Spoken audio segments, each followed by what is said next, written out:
We are not podcast. Book us or not, we don't care. Hey, what's going on, man? It's your boy Director here with G, man. We're here, man, with somebody special, man. Somebody who really impacted Atlanta. So, this is not an interview. This is a conversation, man. And Okay. he gonna take us. Hopefully, he gonna take us down memory lane for some of the people who don't know how Atlanta got started. Different things. How he did. So. We're gonna go ahead and get into it, man. Appreciate you, man. We got Mr. Collipark in the building, man. What's up, my brother? Thank you, man, for coming through, man. Yes, sir. Yes, sir. See with the platform, because, we got a lot of stuff to talk about. We're gonna get straight into it. How you get your name, man? How did you pick Mr. Collipark? Well, Before the Smurf. no, Smurf was before Collipark. Right. So I started out as a DJ. Okay. You know what I mean? And so I had a whole career as DJ Smurf. I started out DJing in high school. Okay. I put out 4 albums as DJ Smurf. Mm-hmm. It was after I got through with the rapping stuff and the DJing stuff when I signed Ying Okay. that I switched my name because I didn't want the Ying Twins project to be affiliated with my old stuff. You know how it is once you look at something one way, Right. and then if I put it next to this other thing, they're going to judge it without even hearing it. For sure. So I changed my name. It's funny, I'm going to tell you, because we didn't think the Ying Twins was going to blow up the way they did. So my name for their first, the Whistle While You Twerk single was, it was just some stupid shit I made up on the road coming back from, I want to say Alabama or some shit, Panama City or some shit. It was called, I called myself Beating Ass. You look on the first Yin Yang Twins album, the second Yin Yang Twins album, maybe the third one with Salt Shaker and all that stuff. Beating Ass was Michael Beating Ass Crooms was the executive producer and producer on those projects. So then when we went into the Whisper song, I said I can't market this shit. I said I can't market Beating Ass bigger because at that time we coming off Get Low and Salt Shaker and that album with What's Happening with Trick Daddy went platinum. So moving into the Whisper song, it was just something about graduating from that, into something more polished, and that's when I put the suit on, picked the cigar up, and changed my name to Mr. Collipark. And because my label was called Collipark Music, everything that I did was to represent where I come from. Right. And so back then, everybody's from Collipark now in the business, but back then wasn't too many of us. You had, the Dungeon, you had JD, but I come from a musical perspective. I started out with Ever J Team, so I come from one of the first elements of the music culture in the city, which was J Team, the mixtape crew in Decatur, Georgia. So I wanted to represent that in everything that I did as far as the Collipark. So I named my label Collipark Music and myself Mr. Collipark. Branding everything Collipark. Yeah. What does Collipark mean to you? It's just all I know. You know what I mean? Like I never, even to this day, I never go outside of who I am to try to fit into what. If you follow my career, everything that I've done has been against what was going on. It ain't never been no fit in of what's going on, right? And so when I named myself Collipark, I was representing Collipark before people were even in the business. So just like I told another guy who interviewed me recently, you have to dictate stuff and don't let it dictate you. So I always took that perspective. Let's take it back, man, to your first. Do you ever go back and listen to your first album? First stuff? The last time I listened to it was with my son, my oldest son, and I hadn't listened to it in years. So I said, man, let me play this for you so you can know where your daddy come from. Because I didn't raise my kids under no music. Mr. Collipark, whatever. I raised them as Michael Crooms, the man. Right. You know what I mean? So when my oldest son got of age, I remember we riding in the car and I just broke out Versus Styles and put it in. And I could barely get through it. Why is it? Because, at that time I'm a grown man with 3 kids, right? And that was the me coming fresh out of college. And I hadn't listened to that album. It ain't like I pulled that album out every 5 years. I hadn't listened to that album in probably 20 years, all the way through. And just to hear my train of thought as a 22, 23-year-old very sexually driven, very disrespectful.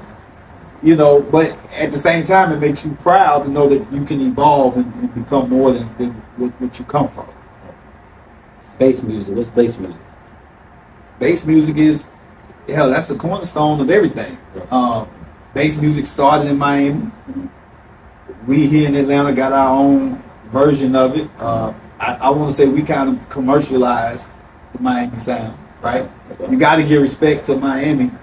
If it wasn't for Luke, I wouldn't be here. If it wasn't for Two Live Crew, I wouldn't be here. If it wasn't for Magic Mike, I wouldn't be here. If it wasn't for Clay D, I wouldn't be here. If it wasn't for MCADE, I wouldn't be here. So you got to always give respect to that. But we found a way to market it when LaFace, LA and Babyface and Jermaine, So Def and all that. You got people in the music, the business of music came to Atlanta. And they were in the business of selling records.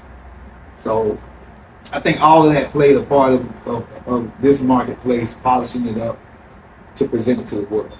And so we got Atlanta Booty Shake, which is different from Miami bass. Okay. Yeah. What would you say for people to know the difference? If somebody's knocking the song, be like, all it sounds the same.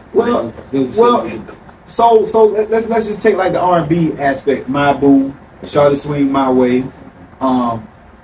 Those records come from the mixtape style that we had, mixing slow R&B ballads with Planet Rock and up tempo beats. So we took that into making our records. Like we started making records like that, singing over those beats. Most of those Florida records were dance records, like either strip club records or just straight up made for you to dance to, not to necessarily go on the radio. Okay. So I think that's the biggest difference between the up-tempo music that came out of Atlanta and Miami versus Miami. Take it back to the Itchy Bun days. Itchy Bun. I'm glad, man, you the first one that actually brought that up without me having to say something I want to say. And I appreciate that. Yeah, no problem, man. Yeah. We appreciate you, man. Yeah. Itchy Bun was, that was the Motown of Atlanta. Before the other people came here, John and Nina Abbey, that was the first independent label / distribution company here. They were on the north side, not far from here, Kennesaw, Georgia. And that's if you wanted a record deal out of this city, you went to Itchy Bun.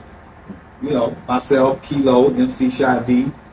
I can't remember if the Hard Boys was through there. MC Breed was over there. So everybody who was here, because Breed was living in Atlanta as well. People who were from here, people who weren't from here.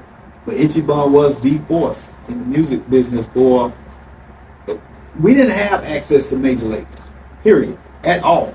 Like before the whole Outkast and Organized Noise, that movement right there, and LaFace and all them coming in. But prior to that, we didn't have access to major labels like that. So that's Itchy Bun was the and they had whether the possibilities of us going gold and platinum, which is 500,000 records and 1 million records respectively. That wasn't realistic for us. So they had something called going silver. Okay. If you was on Itchy Bun, if you sold 100,000 records, you got a plaque, and it was a silver plaque. So that was dope too. I never got one. I never sold 100,000 records back then. But you did in 2007. The BMI. The BMI. Tell us a little bit about that. What that meant. That was big for me, man. That was huge for me because from the time that I was a DJ, I just was running with my head down. Again, I don't come from the major label side of music business. I come from the independent side. I didn't have access to those big machines for a long time. All the way up to Soulja or Hurricane, right? Everything we put out was through independent labels. And so I never had the luxury of just sitting in the studio creating something special and giving it to somebody. Oh no. We had to work that thing from nothing. I'm talking about all the way nothing, from passing out the flyers to going in there and standing with the DJs. It's common to do now. But back then it was a lot of work, man. Hanging up posters, going on promo runs. Remember when we had brick and mortar record stores that you had to do that whole thing. When you went to a market, you had to go to all the mom and pop record stores. You had to go to all the radio stations. You had to do all of that. You know what I mean? So, which is why I started my label. At the end of the day, by the time I put out my last DJ Smurf album, which was my fourth DJ Smurf album on the independent label, I was like, shit, I done sat back and watched him do this shit for 4 albums. I know I can do this shit myself. And so yeah, that is a big difference from then and now. Let's talk about the college days. God, Do you they're the best days of my life, man. They're the best days of my life. That's why I told you that album was hard to listen to. But yeah, go ahead, I'm sorry. No. Do you think that the college it helped? Oh man. Career? Oh man, college was everything for me. Some of my biggest records, because you got to think, I was so Southside, so Atlanta, so I listened to some East Coast hip hop, like the more commercial East Coast hip hop, the more commercial West Coast hip hop. But as far as that deep, I was so I ain't want to hear none of that shit. You know, if it wasn't EPMD, you know, the Houdini, the mainstream Run DMC, all that other shit I didn't like. But my freshman year in college, I stayed in a senior dorm, and my floor was nothing but East Coast, New York, Midwest, Chicago, Detroit, everybody on my floor. And then they were older than me. So when I started DJing the parties in college, I got to respect the taste of people who weren't from where I was from. And that transpired, not only that, the culture of just being at a HBCU, the band culture, because my brother was in the band. The band culture, being exposed to people who were from different parts of the country, all of that shaped how I view the world versus if I had stayed in Atlanta, it wouldn't have been the same nothing. You know, the record Halftime, the Stand Up and Get Crunk record, straight HBCU. All the records that you hear heavy horns and stuff in, I'm thinking HBCU, Trap Star, Jeezy, with the big horns and stuff like that. All that's influenced by my time in college. Let's take it back to let's bring it back when Atlanta club scenes were like when you were DJing. Like, bring it back for a minute. Let us know how it felt from then to now, man. Back when you were actually in the spots, man. The old Atlanta scenes, man. Like, bring us back there. It's funny. I never really DJed in the clubs here. When I was DJing in front of people, I was in college. Okay. So I was in high school. I left high school, went straight to college. I did 2.5 years in college. Came back home. Started making records. So the DJing aspect of me being in public, DJing in front of a crowd, was never in Atlanta. And I didn't realize that till recently. I was like, damn, I never. Even like when I started doing the mix show on Magic here in Atlanta, I was in the car listening to the mix because all the mixes are pre-recorded, and I was listening to the mix and I said, damn, this is the first time I ever heard myself DJing on the air in Atlanta. I've never been on the air DJing in Atlanta, so that kind of got the way my life turned out. I never DJed in none of the clubs, but when I was here, of course, I went to the clubs. It's night and day, brother. It's night and day. But before I even get into that, even the club scene in Atlanta couldn't compare to the club scene in college. Because when you're in college, you ain't got no responsibility. I tell people college is the same thing as the projects. Everybody broke. You know what I mean? It's the same thing for different reasons, right? So when you're in college, that's the last part of irresponsible fun you're gonna have in your life as an adult, right? So the club scene in Atlanta versus the club scene in college was night and day, just like the club scene in Atlanta then is night and day to the club scene now. You know what it is now. The same thing everywhere. Yeah. It's hookah lounges, Yeah. standing around with your phones. Yeah. I was talking to my son. He said he was telling me he goes to Howard. He was telling me, you know, because he works out a little bit now. He said he's in the gym. Girls just come in there, take a picture, and walk back out. So just for They don't even work out. Yeah, They walk in with their workout clothes on, take a picture, and walk back out. That explains everything in life now. From the club scene to the damn gym to everything. It's about this now. You know what I mean? So it's just, to me, they done took the living out of it. Yeah. The experience out of it. You in the club, but you're not experiencing the club. Yeah, in your phone. You're in your phone. Right. Right. You're not present. Yeah. So you're doing it for the Instagram story. You want them to see it than the people that's really there. right. Even when people are at concerts, I noticed that when people are at concerts, we in the moment. Michael Jackson could be on the damn stage. He's going out, and it's people like this, and I'm like this.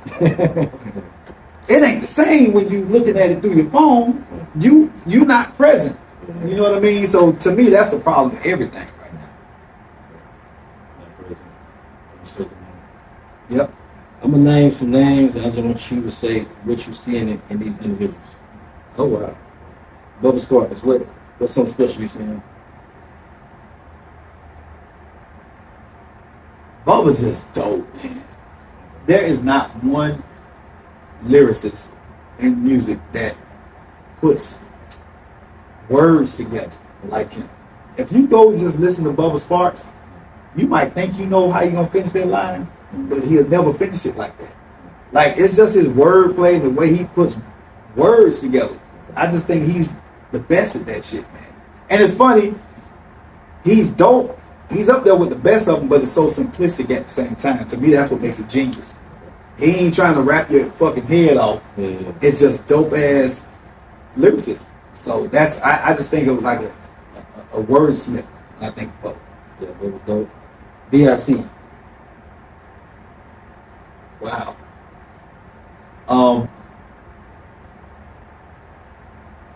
You didn't say this is not no one word. Oh no, yeah, you can just elaborate on. I talked to BIC for the first time in years recently. Okay.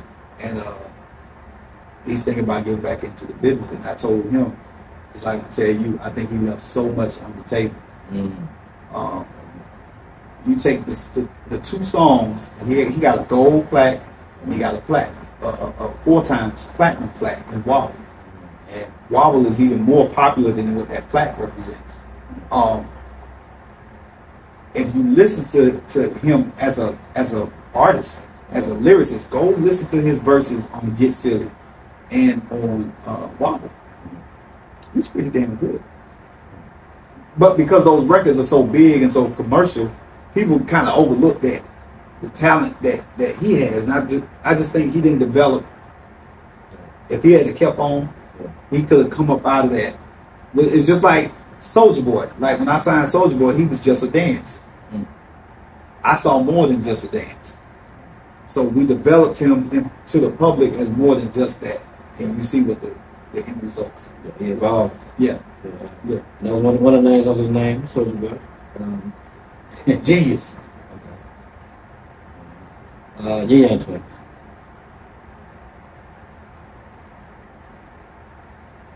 Man. Them boys there, man. I just don't think they get the credit that they deserve for because so much of what they brought to the game got lumped into Lil Jon. Crump. They brought Crump to Crump. Personalities. The first album that they appeared on as the Ying Twins was my album called Dead Crump.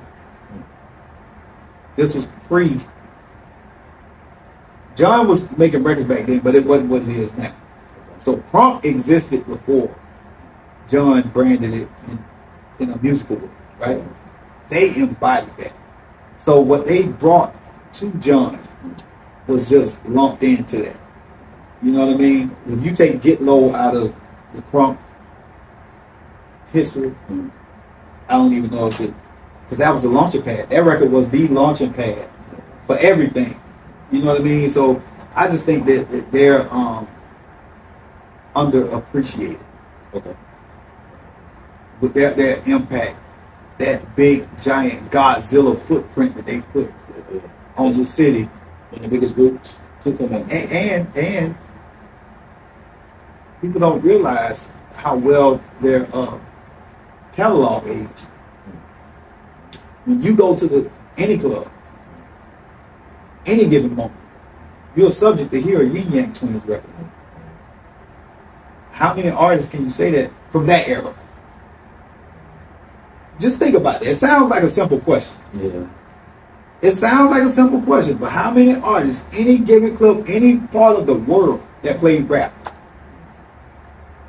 any part of the world, you can damn near bet your bottom dollar you don't hear Ying Yang record. Can't too many artists say that. So they are underappreciated not only in this city but as a whole. I can see that. Let me before you finish, because I like to say this: the Whisper song alone should be one of the top 5 hip hop songs in the history of music. Real unique. We can say rap, and then I'm gonna say slash music. I'm gonna say that, but when those conversations are had, you can hear that, and you can just stop and think about that on your own time. But we whispered a song for 3 minutes. We changed the scope of pop music. Pop music. We changed the scope of rap music. When we made that record, crunk was big at the time. We changed the scope of everything.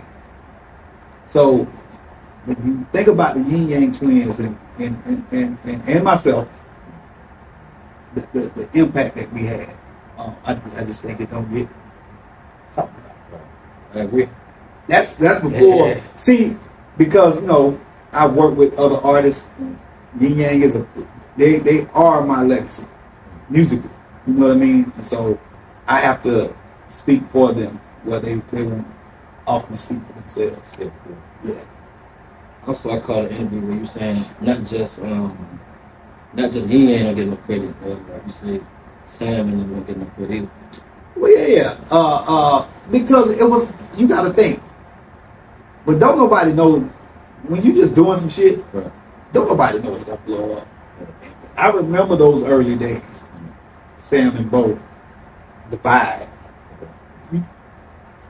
You had to have those initial ingredients to put in that gumbo. Because if Sam and Bo never existed, John don't exist. And I love Lil Jon. John, though, I was just hanging out with John for my birthday. But I was there. I know the vibe of Lil Jon and the East Side Boys. It was a group. You know what I mean? There's no slight on John. John is one of the smartest, hard-working people that I've ever met. So John deserves everything he got. I'm just putting the light on the people that don't nobody talk about. Team effort. Team effort. Yeah. Point music, bass. Where do you see yourself like in Atlanta's legacy? Like what you want to be known for? It's funny. People who know me, they get mad at me. Because I don't give a damn about none of that shit. I don't, man. People ask questions like that, and I understand why they ask them. But I'm one of them, my work speaks for itself. Even though people might not give me the rah-rah and all that, I know when I'm somewhere and some shit that's coming on in the background. Yeah. And I'm standing amongst, hell, I was just in Aruba. Every day at the pool, they played 3 songs. Wobble, Cupid Shuffle, and the Cha-Cha Slide, in that order. Every day at the pool when around 4 o'clock. And I'm sitting there with them. And they have no idea that I produced this record. So that's where I get my shit from. And that's why I say we can go anywhere in the world, and I'm subject to hear something that I touch on a regular basis, and I know how hard that is. So, well, a lot of people can come in everyday life and jump on top of the table and say, "Hey, look what I did! I did this! I did that!" I can go and get that same satisfaction in real life, because the work speaking for itself. You hear, you just go out, you hear your stuff like, Yeah. I don't say nothing, it's right here. Yeah. So DJing, producing, and rapping as well. Which one? Yeah. I never consider myself a rapper. It's funny because people from Atlanta that come from the mid '90s, late '90s, they love them some DJ Smurf rapping. They love some DJ Smurf. I never considered myself a rapper ever. Now your flow, on the type of beat, Right. the style, I took pride in it, but, which is putting those records together back then is what helped me later on. Right. You know what I mean? So it all played a part, but I was never a rapper. Yeah. Come on, man. So that was my next question was, which one, we're going to take rapping out because you said you're never rapper. Which one you had more fun with, or which one you like the most, or was like passion-wise? Was it the DJing or was it the producing? Probably DJing. Okay. I found some, I ain't find them. A partner of mine got all my old mixtapes archived. So I had to get a couple of mixtapes for this project when I was 17. So I'm listening to my 17-year-old self mixtape. I'm listening, I'm like, yo, I might have been a damn protege. And just listening to it, I hear Edward J and Lady DJ talking on the mixtape. They were grown. I'm not thinking about none of this shit in the moment. I'm 17. They grown. I'm a 17-year-old bringing in the bread for a record store for a grown-ass man, and I'm 17. And I remember the hunger, because I was coming behind DJ Lynn, DJ Man, who DJ Man was the DJ for Shadi at the time, who Shadi was everything. Success and Effect with the Roll It Up, my nigga, came from Edward J. It was just, I was coming behind people who I never thought I'd reach that level. So I remember that hunger. So I gotta honestly say DJing was probably, because the record, different aspects of the record business, they cross. Okay. Because I've never been able to just sit in the studio. See, that's what I'm saying. I've never been able to just sit in the studio and make a record and give it to somebody. And that be that. A few times after I blew up. But before that, we had to make the record, promote the record, everything around that record. Where people who had those machines behind them, they didn't have to do all that. So it was, I enjoyed the process, but that was fucking work. The DJing was natural. That was just fun. Twerk music then and twerk music now, man. 'Cause, they had the booty shaking music back then, and it's crazy. But now, so it's it's real funny. popular out there. I'm not prejudiced. Let's me just go on record and say that. But the white people got hold of twerk.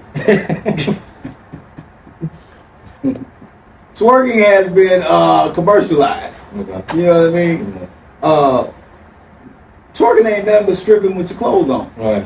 That's all twerking is. And so, but ain't no poles involved. Ain't no money being spent. You know what I mean? And so,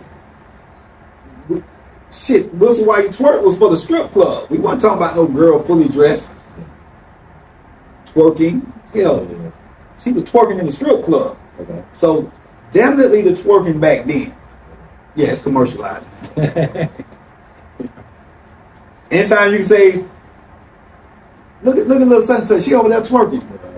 They 12 years old. And you want to throw a brick over there and knock her ass over the head, that's commercialized. It's not a bad thing to see a little girl twerking. I don't want to see my daughter twerking. But I'm just saying, that's how it's just dancing. Now, back then it was some other shit. I also caught somewhere you saying like you believe that artists have to be good performers. Yeah. You really believe in them. Like It's cool that they make good music, but you really big on seeing artists perform. Yeah, you gotta sell this shit. That's another thing social media has taken away. People get to perform every day in front of their cameras on Instagram and all that. And they got nothing to do with their music. So an artist can go on stage and the whole crowd could know what they did this morning. So they're relating to the artist more now. So they don't necessarily have to work as hard, but ain't nothing like seeing a pro on the stage. They rarely exist in today's time. Chris Brown, that's all we knew growing up. You know, our era it's almost make you want to cry when you start naming, because we lived through Michael Jackson and Prince at the same time. We lived through that shit, and we revere Hammer now when we talk about it. Like, Hammer was a shit, but back then people act like they weren't fucking with Hammer, but he was one of the greatest entertainers. You know what I mean? Vanilla Ice still going around here. Just think about that. Back when Vanilla Ice was in real time, we wasn't really, like, he had the song, we fucked with the song after that. But it's what, 30, 40, 50 years later, maybe 30 years later, he's still touring. How many of these cats are still going to be touring, not doing spot dates? Touring. If you can't perform, don't nobody want that shit. Vanilla Ice got one song that I remember, Ice Ice Baby. But he was at that bitch dancing. Remember, he was saying he was better than Hammer. I don't know if you remember that, and you're younger than me. Vanilla Ice was saying he's better than Hammer back in the day. So to even say that, he had to be performing. That's all I'm saying. You had to know. You had to go in front of a record exec and perform in front of them before they gave you a deal. They want you to fly you wherever. Hurricane Chris performed in front of Clive Davis. In an office. That's that old school shit. If you can't do that, I'm old school like that, man. I'm old school. Hurricane Chris. What's that song you just talking about, Hurricane Chris? Halle Berry. Halle Berry. We used to do that. Yep. Yep. He performed A Bay Bay in front of Clive. Oh, okay. Yeah. Yeah. What advice, man, you can give to upcoming producers, DJs, or anybody in the game, you know, trying to, you know, make, you know, in those different age and all that, but what advice you can give them, man, to really just turn them up that they, you know, listening right now? I can only give advice from what I know. Facts. You know what I mean? Facts, yeah. Technology, everything is going to always evolve. Okay. That'll never be stagnant. But one thing that I know, when you follow the music and you follow your passion for music, see, I do this for the music. I don't do it for anything else. You know, if I did, I would have been stopped doing this shit. You know what I mean? So I'm only speaking to artists, producers, writers that do this from a place of love for the art. Because if you don't have a love for the art, when shit get rough doing this, you can go years without making a dime doing this. And if you're doing it for the dime, you can't sustain it. You can't last. You can't go get a job while you're trying to figure this shit out. You know what I mean? Because your pride won't let you. So, as long as you keep your passion for the music, you'll be all right. You follow the passion, it'll make you work through all this other shit, navigate the technology and all that, because your passion will create work ethic. You know what I mean? That's number two. Number one is for me is the passion, because if I don't have passion for something, I can't work for it. Right. Number two is the work ethic. That passion will drive you to work ethic, and work ethic is everything. You got the work ethic, man. Forget about it. Yeah. What you got? When people doubt, I know, like, maybe say for example, you may take a risk on artists and like, oh man, you gonna do that. My whole career been that. I just always believed in what I pushed. I think they stupid for not seeing it. You know, which that's what God blessed me with. God blessed me to see something different in artists that other people walk by. That's the blessing. I wasn't the first person to see Soulja Boy. Right. But I was the first person to see Soulja Boy. Same thing with Ying Yang.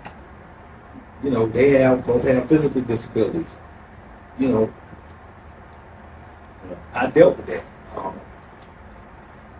You know, even when I signed when I found Hurricane, right? You know, he had the beads going and all that. It was just different. It was them expressing themselves, being an individual, and not being afraid to be that individual, man. And that's what attracts me. So, for the passion was back, you know, when you came in the game, like I said, Atlanta was down on the scene. Everybody wasn't getting all this money. Mm-hmm. So it was the passion that drove you to keep going, not seeing all these people in Atlanta, that wasn't all on the TV up there now. So it was the passion that kept you going. Right, because let me tell you what seeing people on TV and all that does. That's motivation. That's on some I'm gonna get their ass type shit. You know what I mean? Like, there's always a competitive spirit there, friendly competition. But that's fuel. That's fuel for the gas, for the car. You know what I mean? So when I saw somebody doing better than me, I ain't hate on them or nothing like that, because I was coming from the bottom. It gave me inspiration to because I knew I had to do twice as much to get to where they were. So that's all that did for me. Yeah, I'm not immune to what's going on. I just don't do it for that. When I get it, because when I get it the way I get it, you can't just come take it. You know what I mean? You can't just come take it. We was talking about cameraman about the Bank of America Right. spot, man. Yeah. It was a spot where people come through records. Like I even came through and brought some music. You listened to it and everything. But how did that come about? Having people come through? I'm gonna say my brother Derek had the idea of, you know, we wanted to be like a Motown, right? Okay. So when I did my deal with Interscope, you know, I had a label situation. This might have even been before we signed Soulja Boy. That we would every Friday we would open up the doors and let anybody come in with their music. You know what I mean? And Rock City came through there. Gorilla Zoe came through there.